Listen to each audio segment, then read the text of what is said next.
Hello, everyone. I wanted to make, I think I'm not the first one to run into this problem with certain coilovers. I would say probably mainly the cheaper end of them.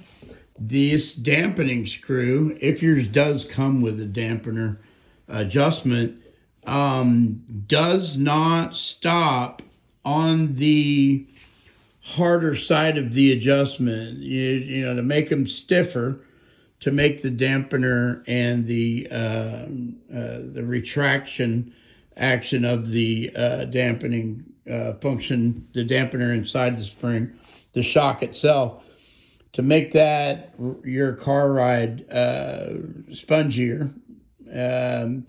In other words, to reduce how quickly that happens and how hard this shock rides. You turn this counterclockwise, and these BFO coils, they adjust. They have 24 click adjustment, so they only adjust. They're supposed to adjust 24 clicks to full hardness.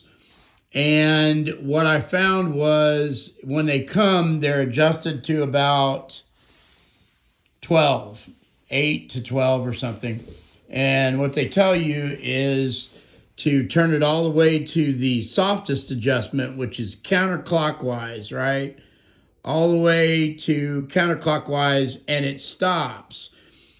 If you make the mistake of trying to turn it all the way clockwise to the hardest adjustment, thinking that it's going to stop it on the BFOs and some of the cheaper models, max speeds, it will not stop. And what it will do is it will back completely out of the adjustment that's on the inside of this spindle pole, or the dampener rod that goes down in the dampener.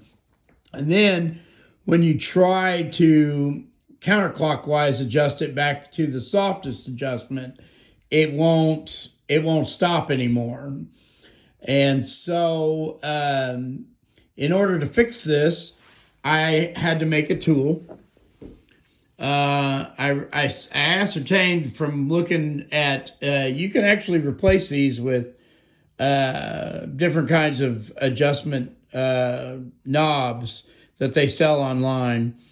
But the problem is getting on this nut. This nut here is what you have to get on, because this thing turns eternally.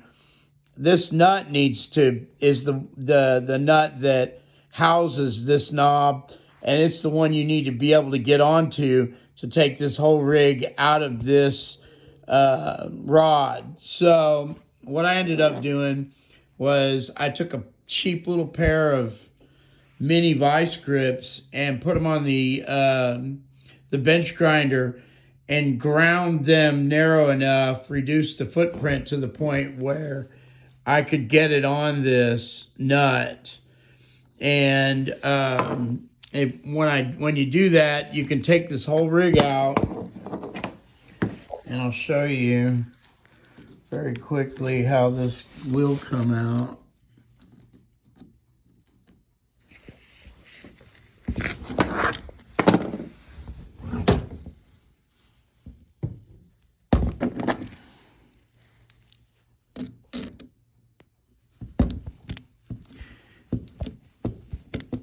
Once you get it loose, you can get your fingers on it, and it comes completely out.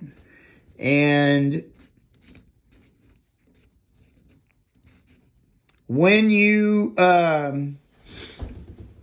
if it's properly installed, when you pull this out, the set screw for the adjustment that actually bumps up against the pole inside, there's a rod inside, that is actually the orifice, I think, that controls the fluid flow. This stopper here controls fluid flow out of this rod and gives you your dampening action, where the spring back and the retraction. So if you make the mistake of turning this thing clockwise too many times, it backs it out of this plug screw here to the point where it no longer operates that screw, that plug screw, and it'll just spin freely, eternally inside of this housing. So what you have to do to fix it is to take the whole rig out, make this little tool I made, get it on this nut, take this whole rig out, and then you can actually get this Allen wrench that comes with the coilover, right? And you stick it inside this rod, and this plug screw here will be screwed inside this rod, and you stick this Allen wrench in here, and it'll pull that plug screw out, right? So then what you need to do next is, you'll notice that the end of this dampening adjuster is like a little Allen wrench, and it fits directly into this plug screw.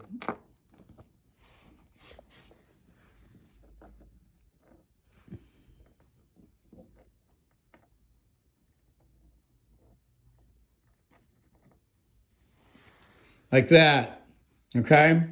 And then I just reinstalled into the coilover rod carefully, keeping it all kind of cool and together. And then you'll notice there's some resistance that happens when you start to get the other part of this going in, and you will take it all the way down, take your little cool tool that you made, and tighten the thing back up so that it won't spin, right?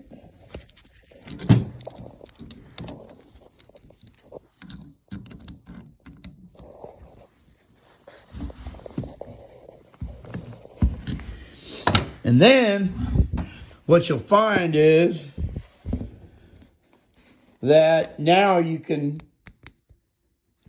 adjust it all the way to the softest level again, which means that your coilover dampener is adjusting properly. It's working properly. It should stop at counterclockwise at the softest adjustment for this coilover.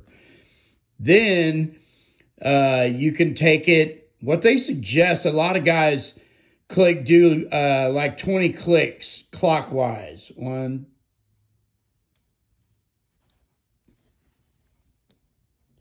3, 4, 5, 6, 7, 8, 9, 10, 11, 12, 13, 14, 15, 16, 17, 18, 19, 20. And that's where I'm going to leave mine. That's what they suggest online. They claimed for it to be a 24 click adjustment. I think 20 is going to be fine. I'm going to do all the rest of mine the same way and install them. The preload, they tell you on these should be 10 millimeters. So that's, take this one all the way down until it's loose, tighten it up with hand tight until you can't tighten it anymore. And then run this up to it.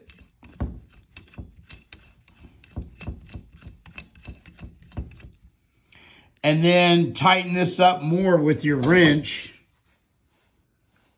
until there is a 10 millimeter gap in between this nut and this nut. and that is the BFO preload specification for these. Because if you don't set your preload before you install them, my max speeds, I did not, and I blew one. I hit a bump and blew it. And setting the preload makes this travel less and so that when you hit a bump, this shock will not travel as far, because if it travels too far, it'll blow the seals out and it will not hold your car anymore. This spring alone does not hold your car. It needs this damper to inside with the seals intact in order to hold your car up. So that's my little experience. And then your ride height. There's plenty of videos for ride height. You back this bolt up to this ring here, lock them together, and it spins this whole cylinder. And you can lift or lower your car that way. So that's my little experience with these cheap fucking eBay coilovers. And I hope that helps you guys that are buying them too. Because I think you can make them work and last longer if you know these little tricks. So have a nice day.